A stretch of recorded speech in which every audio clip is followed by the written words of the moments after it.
What's going on, everybody? Welcome to the Monday edition of the NBA Slate Starter Podcast. I'm Eric, joined with my buddy Ryan as we break down Monday's 7-game NBA DFS slate. Rinpack, where are you? I think you're in a vortex. You're somewhere like Sin City 3, maybe Ghostbusters, another sequel if they're putting that out. A little bit like 300, the guy who's like, I will show you treasures. It's got a little bit of that cinematic quality to it. What's going on with you? I'm in a room that just the light just went out right before we started recording this. So we're doing this live. So we'll do it live, as they say, and I'll talk about this Monday 7-game slate. I was going to say, I'm not complaining. When you logged on, I was just like, what just happened? It makes for good segments, it fills a little bit at the time, but we're going to get right to it for you guys. You aren't here to talk about Rinpack's room situation. You want to know the goods. So let's get to it. Before we get going, hit the like button, hit the subscribe button, and hit the notification bell so you know when this and all the other content at Osmo is going live. You ready to party, my dude? Let's ride. Oh, and congratulations on Buddy Hield and Andrew Wiggins. I'm just going to say. Yeah. A dub is a dub. I'll take it anyway. I get it. I was shorting Buddy Hield. I just want to let it be known. Absolute garbage. All right, cool. Now that we got that out of the way. Top of point guard over on DraftKings. Stacked. Let me just say that. Luka Doncic, James Harden's the first guy off, $11,000. Now more expensive than $10,700 Luka Doncic. Obviously, Kyrie Irving should be back. I think it was just kind of a maintenance day. So that should be a fun thing to keep track of. Kevin Durant, they said, would be out till after the All-Star break. So $11K, James Harden for his current level of production against a San Antonio team that does get up and down a little bit more, coming off of 2 duds. I still expect a lot of ownership there. Luka Doncic, $10,700 against Orlando. Slower pace matchup, but we saw multiple times already within the last month that the guy has 60, 65 plus sitting in his arsenal, so no problem there either. Damian Lillard, 10,400 up against Charlotte, a Charlotte team that's third in pace in the last month, a Charlotte team that has LaMelo Ball starting and playing just crazy basketball. We'll see if Gordon Hayward ends up back, see if Cody Zeller ends up back. Otherwise, this Charlotte team will be chalky again, right coming off of a pretty chalky day today. Talk to me about the top end of point guard. Obviously, James Harden was disappointing last time out. Let a lot of us down because Steve Nash decided not to play any of the net starters for the last 7.5 minutes. So that was kind of bitter and kind of odd to see. I know the game was kind of out of hand, but in this day and age, with the 3-point shot, I feel like any deficit is possible to come back from. With other top-end options to consider, obviously, Luka, 10-7. Porzingis is back. Luka was still sensational. Had 50 points in just 34 minutes of play. I think we can definitely go to Luka again. Kyrie is also expected to play, so that obviously doesn't help James Harden's ceiling, but we know what's still in his bag. Other options to consider, obviously, we can't get all those studs in. I really like going to Dame Lillard. Charlotte will be on a back-to-back. I think we can definitely target Dame Lillard at 10-4, who was great in that first half against the Lakers, but he did land awkwardly at the end of the first half on a ridiculous and 4-point play that he pulled off. And he just wasn't the same in the second half. I wonder if that's nagging him. He's had the weekend to rest, but I think he'll be just fine. Just monitor that situation just in case. LaMelo Ball on the other side of things, 8,700. I think we could definitely ride with him. I know that's an elevated price tag, but it's Portland. I think we've seen him go north of 40 fantasy points the last 3 games, and he's in a game right now where he's already up to 14 fantasy points in 8 minutes of play. So I think he's on pace to pass that again. 8,700, obviously you would like someone to get 50 fantasy points, but we've seen what he can do of late. It's been really impressive. Spend down options on DraftKings, I think we can definitely consider. There's not much to spend down as they take a look at things right now. Maybe Shake Milton is probably some guy who stood out, played 32 minutes. Keep in mind, no Tobias Harris last time out. 4,200 against Cleveland. Game did go into overtime, got 27 fantasy points. Under him is really tough, especially in the point guard situation. Over there in FanDuel, top end is obviously going to be stacked with Luka and Dame, Kyrie and 9K Kyrie. I think I can definitely consider that. LaMelo Ball is only 7,900. I expect him to be one of the more popular plays, especially tomorrow. Some spend down options. I think Patty Mills might be popular at 3,900. I'm not really interested in him. Even though he played 30 minutes, I guess if you want to save some salary, you can go to him. Luka Doncic, Michael Carter-Williams is going to be 4,400 versus Doncic in that matchup. It's okay. I've not been really thrilled with roster Carter-Williams of late. He's kind of been disappointing the last 2 games out. but I think he will be popular just because you're going to have to save at some spots as well. And I think Shake Milton deserves a mention at $4,400 over there on FanDuel. Does anyone else stand out to you at the point guard spot on FanDuel? I guess nobody really standing out. I just have a couple theory questions I want to ask you because, again, you are so good at this game of NBA DFS.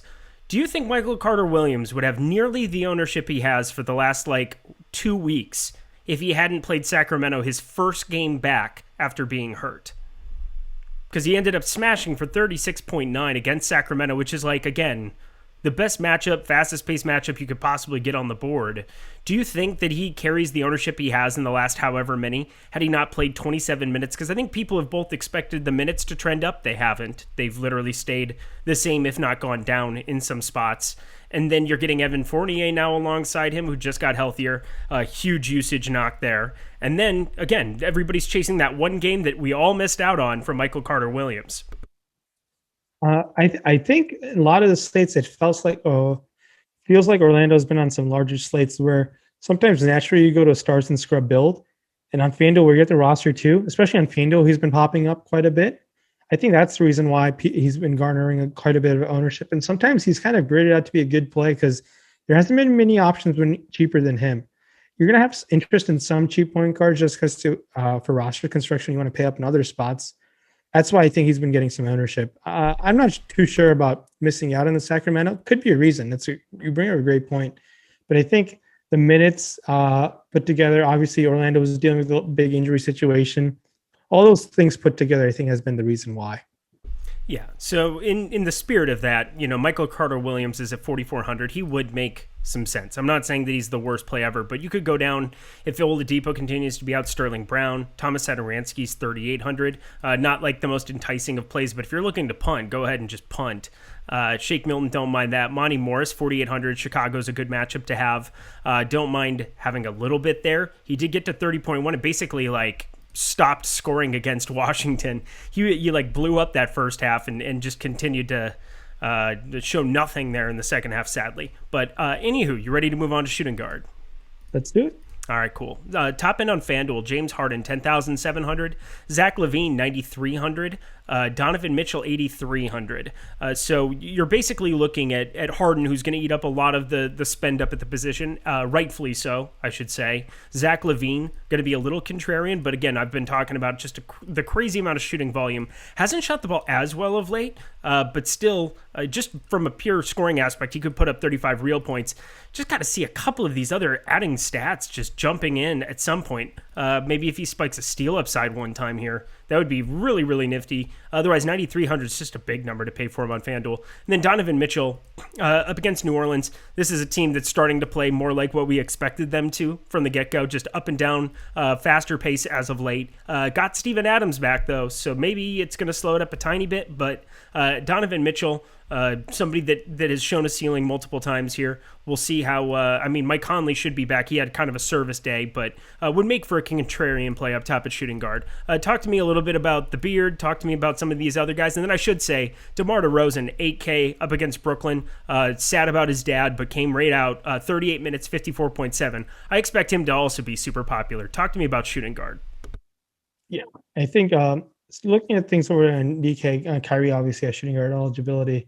Sign me up. I think Kyrie has 50-point upside for sure, if not more. We know what Kyrie can do, especially against San Antonio. I think there was one signature game in his Cleveland career against San Antonio. I believe it was on a Thursday night where he went for 57 fantasy points. This is like 5 years ago, I want to say. So it was a long time ago. I remember that game clearly.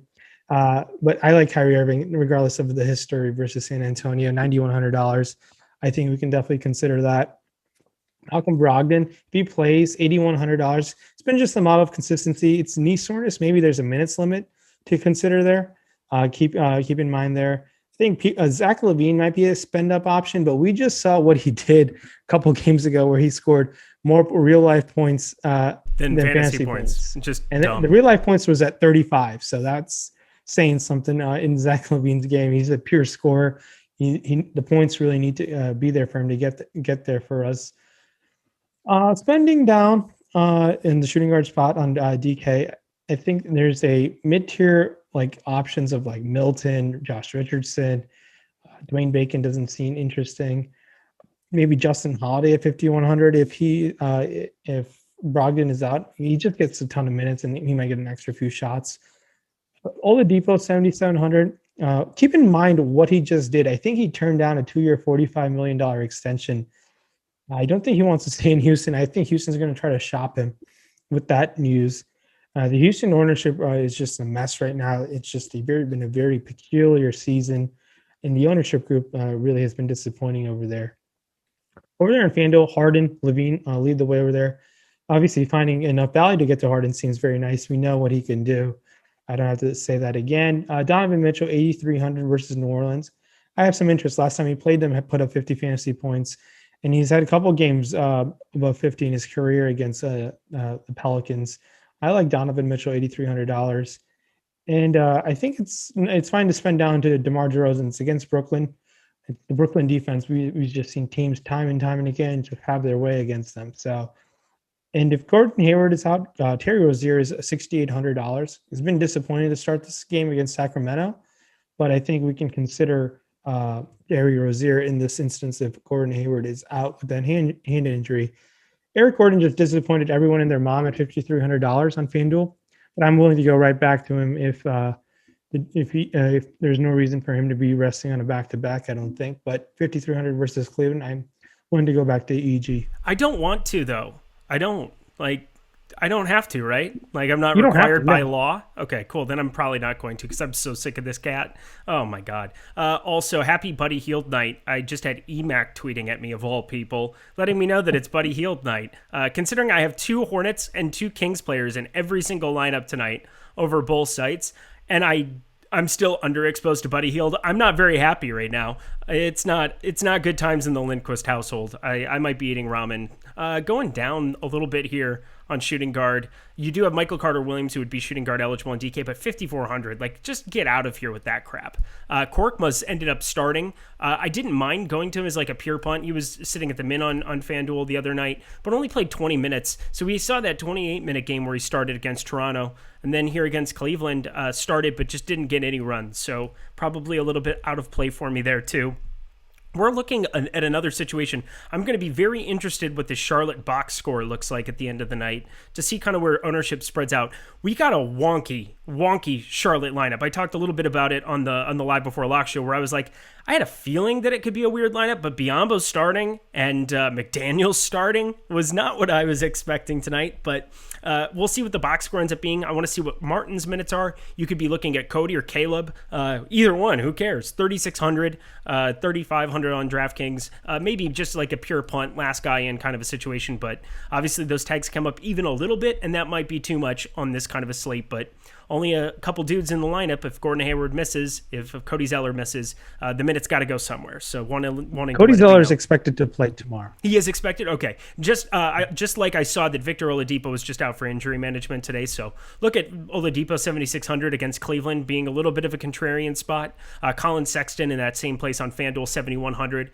Both would be contrarian spend ups from the Jordan Clarkson Terry Rozier combo that should garner more ownership. Terry Rozier way more than Clarkson, but just letting that be known as well. But yeah, Eric Gordon and Eric Bledsoe both being 5,300 is kind of just a shame to my name.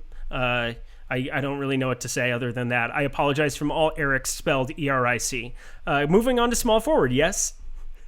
Let's do it. Are Eric spelled any other way? Have you seen Eric spelled Eric with a K? Are you kidding me? E-R-I-K, but Eric. It's E-R-I-C, and the C is for correct. So it's the one true spelling. One spelling to rule them all, one spelling to find them. Before we get over to small forward, just wanted to talk to you guys about Odd Shopper for a second. Osmo's Odd Shopper, which is a resource that I use every single day. Go take a look at some of the props that are around the market. They can help you if you make your own projections, just kind of plugging in some of the Vegas projections, doing it that way. Well, now Alex Baker's projections show up directly on the site for free in terms of ROI and win percentage. You're able to go on to Odd Shopper, sort by his favorite bets on the day, and you can see basically which plays he's favoring in DFS, in points, in rebounds, and assists for props across the entire market. You were able to see all of that on the screen on Osmo Odd Shopper for free. You would be insane not to, if you're in a state where you're allowed to bet, you would be insane not to be clicking on that every single day, twice on Sunday. This is Sunday, the holy day, let it be known. You can find all these different bets. I might have to get a second half Buddy Hield prop in play. Who knows? Just to hedge my exposure here, or lack thereof. Make sure you get over there and check that out. It's an amazing new feature. It's amazing to see some of the stuff that's popping up every day. But check it out by ROI, win percentage. Find some solid bets. Start throwing some parlays together. Check out the NBA Prop Report short with me. Throw a couple of those together. I'm probably going to be leaning a little bit more heavily on Alex Baker of late, because that's a good, smart thing to do. So stop guessing and start winning. Getting to the top end small forward, we'll stick on FanDuel here for a second, because Kevin Durant's out at 10-2. I talk a lot about how you punt positions by default. This is one of those days at small forward. Brandon Ingram is 7,800. He's your most expensive small forward on the slate. Gordon Hayward, 7,100 if he ends up back. It's going to be somebody to look at there, but otherwise probably looking at a situation where you're then going down to Evan Fournier, 6,800. It's a little bit of sticker shock every time you see it, but up against Dallas, that's not a bad situation to be in. All he does is like have these massive ceiling games that I have no part of ever, so I might want to join that train. And then Michael Porter Jr., who got finally $300 price bump. He's now 6,500 over there. Still expecting to be popular. Talk to me about small forward a little bit.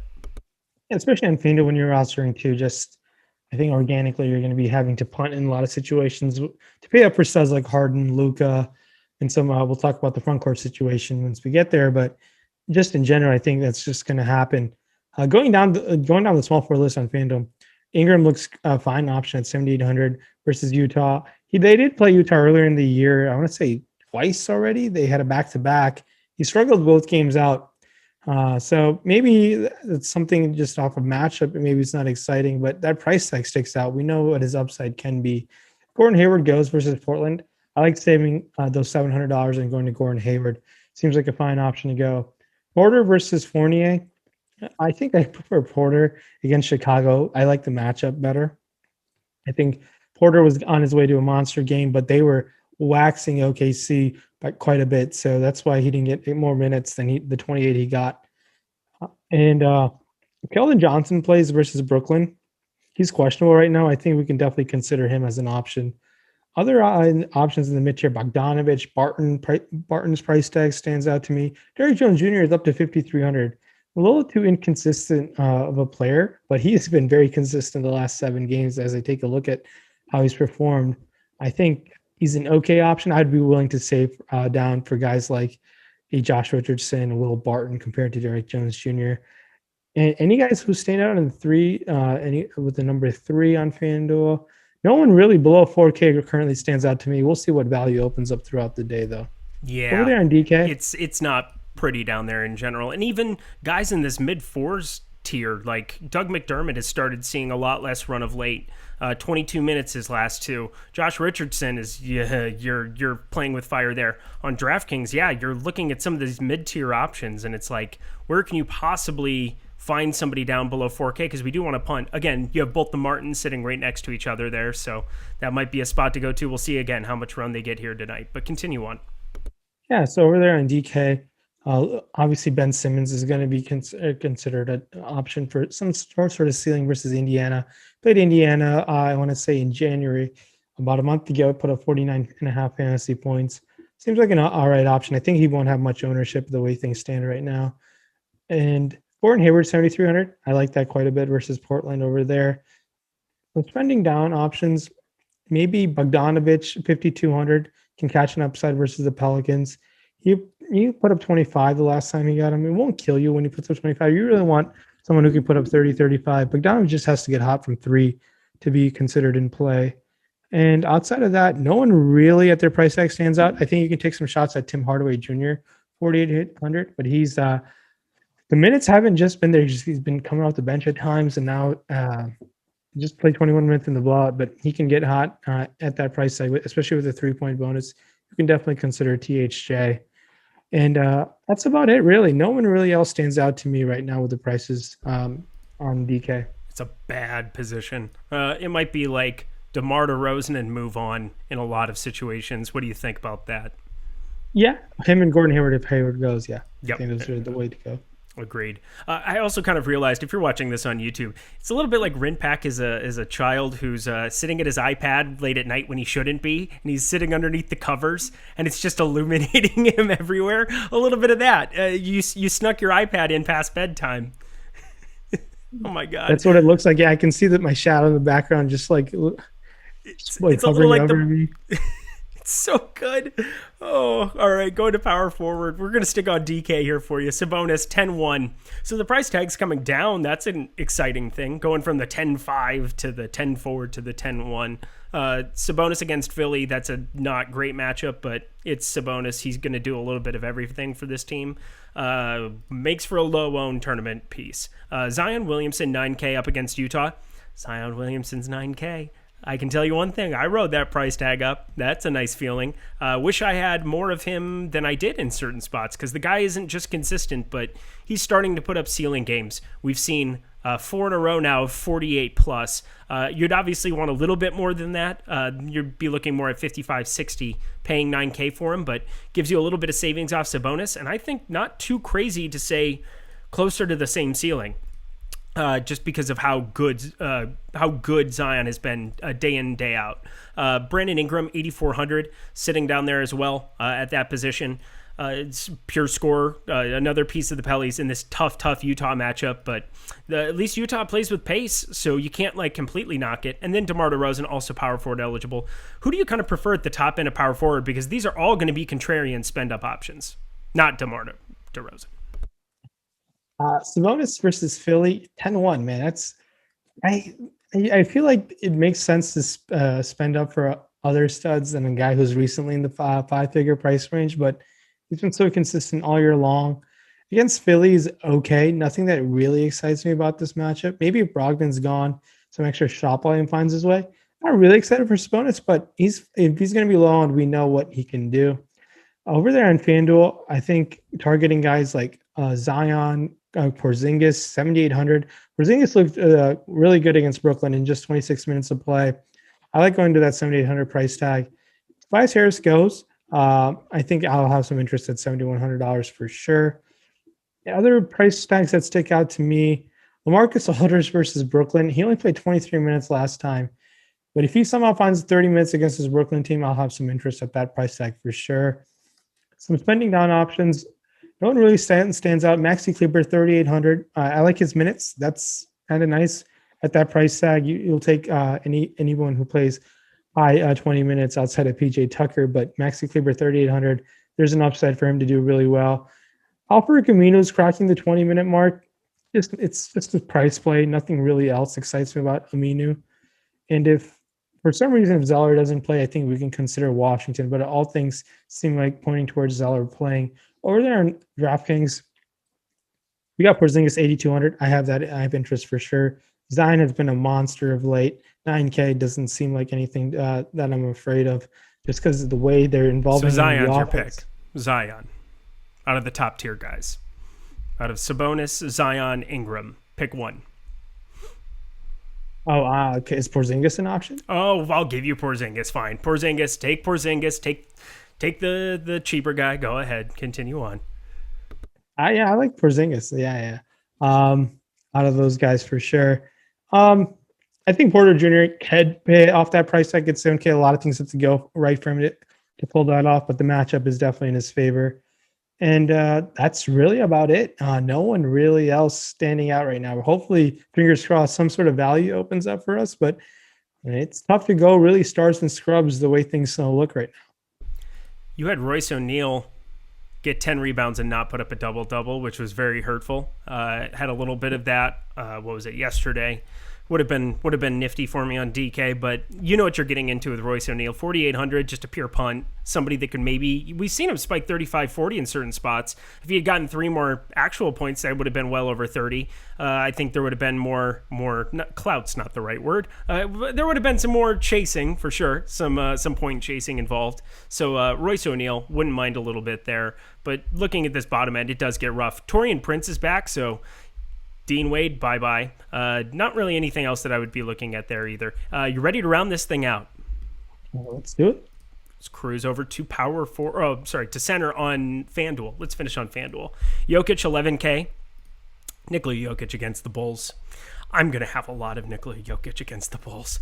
Joel Embiid, he's questionable. That's kind of a huge piece of news that we're waiting for on this entire slate. You'd be looking, obviously, at your Dwight Howard. Dwight Howard almost broke a slate the other night at like 0.4%. Somebody had a ridiculous lineup the other night on FanDuel. But he played fantastic, looked good. I expect that he would end up being the starter should Embiid sit in this situation because he has outperformed expectations of late for Dwight Howard. So I would probably be going that direction as opposed to Tony Bradley. And then Nikola Vucevic up against Dallas. Nikola Vucevic, who just continues to put up ceiling performances, 54.6 last time out against Rudy Gobert in just 34 minutes. Obviously, got to have exposure to him too, as I do almost every single night. Talk to me about the top end of center. If Embiid goes, I'll have interest. I think we might get some reduced ownership just because with the Q tag. He did play through the injury, so that's something that we could keep in mind. The game did go to overtime, did end up playing 40 minutes. So I like Embiid if he goes. Jokic in an absolute great matchup, I think, versus Chicago. I think we could definitely consider that as well.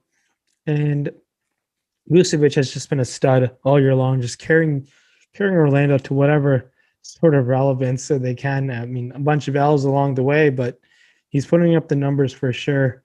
I like Vucevic quite a bit, 10-2. I know it's kind of a sticker shock, but he's well deserving the price tag. Enes Kanter should deserve a mention. The guy's playing mid 30 minutes. Seems like a double-double is always in lock for him. He just has to stay out of foul trouble and stay on there with improved defense. So I think 7,200 seems like it's fine mid-tier option. I like going to Rudy Gobert, just a couple $100 more versus the Pelicans. Has put up 37 fantasy DK points last time he played them. So success could definitely happen with Gobert. And over there on FanDuel, taking a look at things, how the pricing stands right now. Obviously, spending it for Jokic, Embiid, and Vooch, they all kind of make sense. Saving with Vooch makes a lot of sense. $9,800 off of Embiid and Jokic, it seems like a solid savings. Gobert, with where he could pick up additional points with the blocks, $7,700 seems like a fine price tag. Enes Kanter really sticks out to me, $6,300, definitely in play. Jared Allen destroyed this Houston team last couple games ago, put up 61 fantasy points, so he definitely deserves a mention. Outside of that, it's tough to spend down on center, especially on FanDuel. Past Kanter. I don't really want to go to DeAndre Jordan at $4,700, but under Kanter is really hard to spend down for me. How do you feel? I got two guys. So you're looking tonight. Justin Patton ended up getting thrown into the starting lineup for Houston, and a lot of those, like that tag, basically didn't change. He's still 3,200 on DraftKings. Played 26 minutes. I know that it ended up being a blowout, but 26 minutes of a guy at 3,200 would make for a nice punt. And then you're still looking at Biyombo, who I had none of, fortunately, on Friday. That was just kind of I'm doing other things as well. I'm going to jam a bunch of lineups in and fade Biyombo, which worked out well because I just didn't know if he'd be in the starting lineup. And then you saw him in the starting lineup tonight. So he becomes in play.